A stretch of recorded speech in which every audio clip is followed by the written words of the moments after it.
Hello friends, जय हिंद। स्वागत है आपका आपके अपने चलो होम ट्यूशन पे। दोस्तों, जैसा कि आप जानते हैं सीआईएस सब कांस्टेबल फायरमैन के फिजिकल अब लगभग समाप्ति की ओर जा रहे हैं और 20 जनवरी तक आपके फिजिकल चलने वाले हैं। बहुत सारे बच्चों ने यहाँ पे फिजिकल पास कर लिया है और जिन बच्चों ने फिजिकल पास किया उनमें से बहुत सारे बच्चे हमारे साथ डेली कम्युनिकेट कर रहे हैं व्हाट्सएप पे, टेलीग्राम पे। और हर बच्चे का अलग अलग प्रकार का डाउट है। कोई कह रहा है कि एग्जाम कब तक होगा, क्या मार्च में एग्जाम हो जाएगा, क्या फरवरी में एग्जाम होगा, या और भी डिले एग्जाम जाएगा।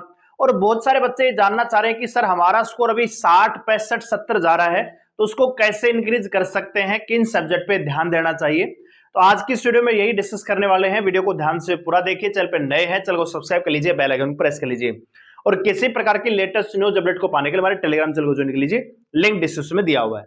और वीडियो अगर आपको अच्छे लगे तो लाइक करके अप्रिशिएट जरूर करिएगा।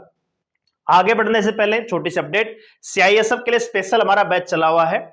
अग्नि बैच केवल 500 रुपए में आपको मिल जाएगा और ये बैच दोस्तों हम 15 फरवरी यानी 10 या 15 फरवरी से पहले पहले कंप्लीट करवा देंगे।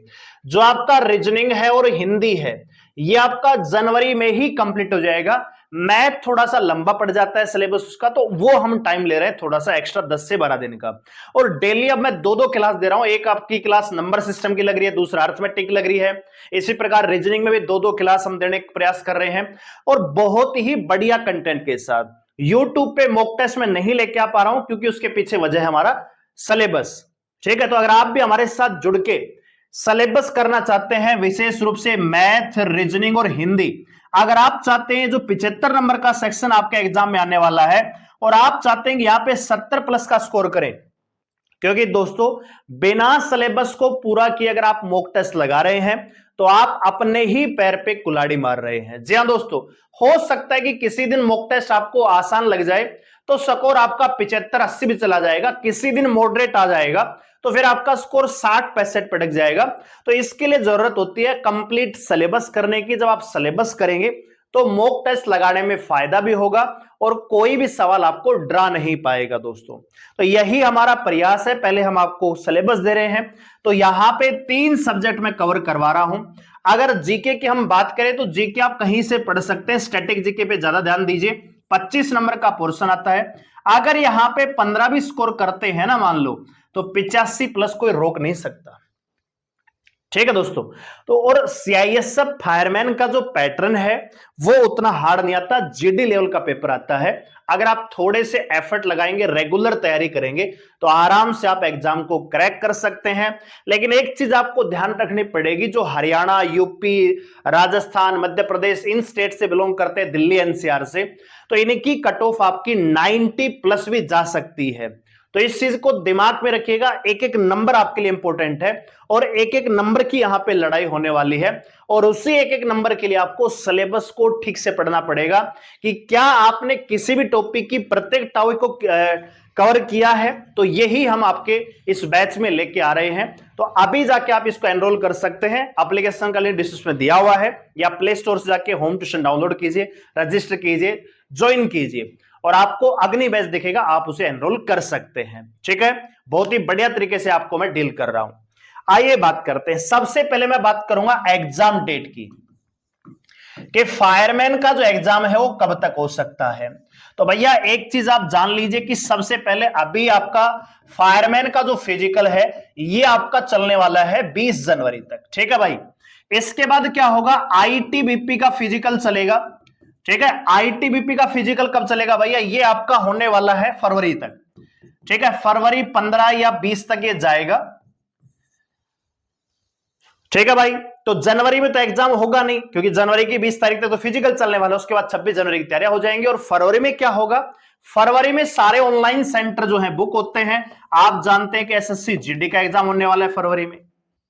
ठीक है, तो इसका जो आपका एग्जाम है फायरमैन का जो एग्जाम की अगर मैं बात करूं दोस्तों, तो मैं आपको ऑलरेडी बता चुका हूं, ये आपका एग्जाम हो सकता है मार्च या फिर अप्रैल, उससे पहले संभावना नहीं है। और ये भी मत सोचना कि बहुत ज्यादा डिले हो जाएगा, डिले बिल्कुल नहीं होगा। मार्च या मैक्सिमम अप्रैल तक आपका एग्जाम ले लिया जाएगा। तो अभी आपके पास जनवरी है, फरवरी है और लगभग मार्च भी आप मान के चले 10-12 दिन उसके भी दिन हो सकते हैं।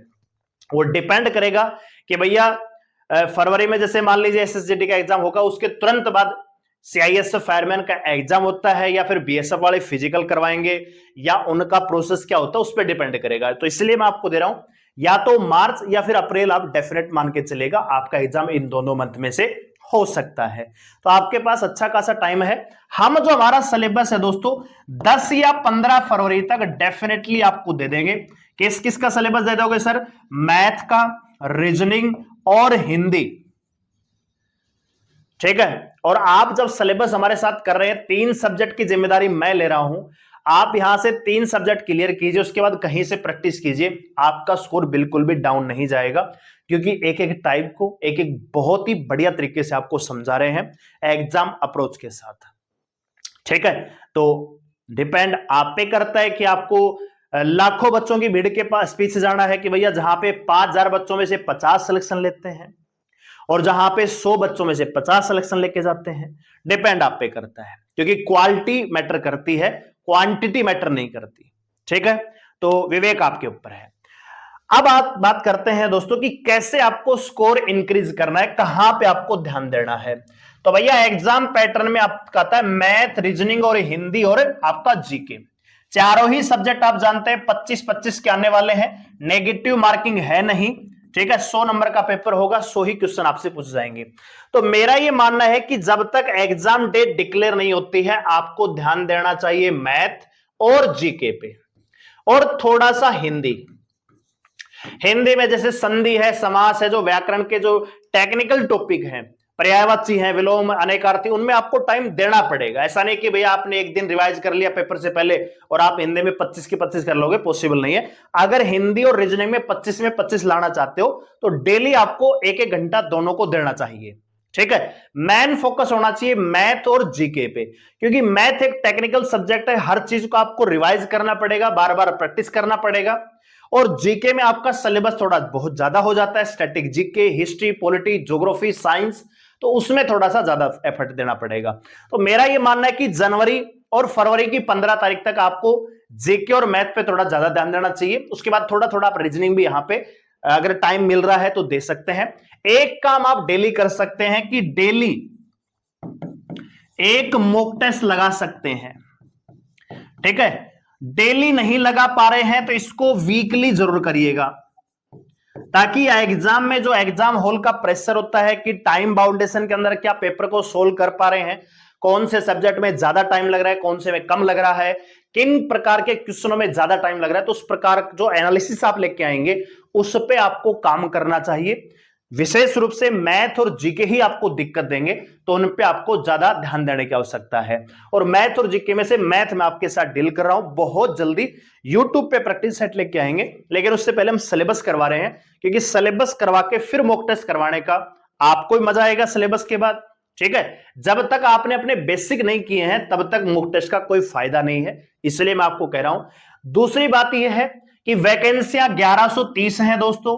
फॉर्म यहां पे 4 लाख बच्चे ने भरे था, यानी 4 लाख बच्चे फिजिकल देने जा रहे हैं। फिजिकल पास की अगर हम बात करें दोस्तों तो लगभग 1,20,000 या 1,30,000 बच्चे मैक्सिमम मिलेंगे। एग्जाम की अगर बात करें तो मैक्सिमम दोस्तों 1 लाख के आसपास बच्चे यहां पे अपीयर होने वाले हैं, और कंपटीशन बहुत ही कम है प्रीवियस ईयर के अगर कंसिडर में आप देखेंगे तो, ठीक है भाई। तो मेरा कहने का मतलब ये कि वैकेंसियां बार बार नहीं आती हैं, फिर बच्चे पूछते हैं कि ये वैकेंसी कब आएगी, वो कब आएगी, क्या उसमें एज रिलैक्सेशन मिलेगा, क्या उसमें उम्र भी छूट मिलेगी। तो इन सभी पचड़ों से बचने के लिए एक बार में ही बढ़िया तैयारी कीजिए, सिलेक्शन लेके अपनी नौकरी कीजिए। बार बार वही पढ़ना पड़ेगा, फिर कोई और वैकेंसी आएगी उसकी तैयारी करोगे, फिर कोई और आएगी उसकी तैयारी करोगे, उससे अच्छा है एक बार ही अगले 3 से 4 महीने अपने आप को कमरे में बंद कर लीजिए, अच्छे से तैयारी कीजिए, सिलेक्शन लेके जाइए, और सारी जो आने वाला आपका भविष्य है, सारी उम्र एक आराम की जिंदगी आप बिता सकते हैं। नहीं तो होगा क्या कि सर अब मेरा ये एग्जाम निकल गया, अब मैं कोई दूसरी की तैयारी करूंगा, ये नहीं हुआ, वो नहीं हुआ, तो 1000 प्रकार के एक्सक्यूज हो सकते हैं, लेकिन एक ही कारण हो सकता है सफलता का कि भैया मुझे अपने और अपने मां बाप के सपने को साकार करना है और इसी भर्ती में अपना 100% देना है। तो अगर आपने 100% दिया और रेगुलरिटी अपनी पढ़ाई के दौरान रखी तो कोई रोक नहीं सकता आपको सफल होने से। दूसरी बात यह है कि इसमें कोई एक्स्ट्रा इवेंट नहीं है कि भैया स्किल टेस्ट है, टाइपिंग है, इस प्रकार का कोई है नहीं। फिजिकल आपने पास कर दिया है तो बस आपका रिटर्न है। रिटर्न पास करो, मेरिट में आओ, सिलेक्शन लेके जाओ। मेरिट थोड़ी सी ज्यादा जाती है क्योंकि स्टेट वाइज कट ऑफ जाती है, तो स्टेट में कहीं कंपटीशन कम है, कहीं ज्यादा है, तो कट ऑफ वेरी करती है। कहीं कहीं 60 नंबर में सिलेक्शन हो जाएगा, कहीं कहीं 80 में भी नहीं होगा। तो वो डिपेंड करेगा कि आपका स्टेट कौन सा और कितना वहां पे सीट है, कंपटीशन कितना है। तो आप हमारे साथ ज्वाइन कर सकते हैं, आपकी तैयारी के साथ हम कदम से कदम मिलाकर चल रहे हैं। केवल 500 रुपए में आप हमारे साथ ज्वाइन कर सकते हैं। मैथ, रीजनिंग और हिंदी को बहुत अच्छे से आप तैयारी यहां से कर सकते हैं। ठीक है, 10 या 15 फरवरी तक कंप्लीट हम सिलेबस दे देंगे, उसके बाद आप रिवीजन कर सकते हो और अपने मॉक टेस्ट में और भी अच्छा प्रदर्शन कर सकते हो। ठीक है, वीडियो को लाइक करें, शेयर करें, चैनल को सब्सक्राइब कर हमारे साथ जुड़ने के लिए धन्यवाद। जय हिंद।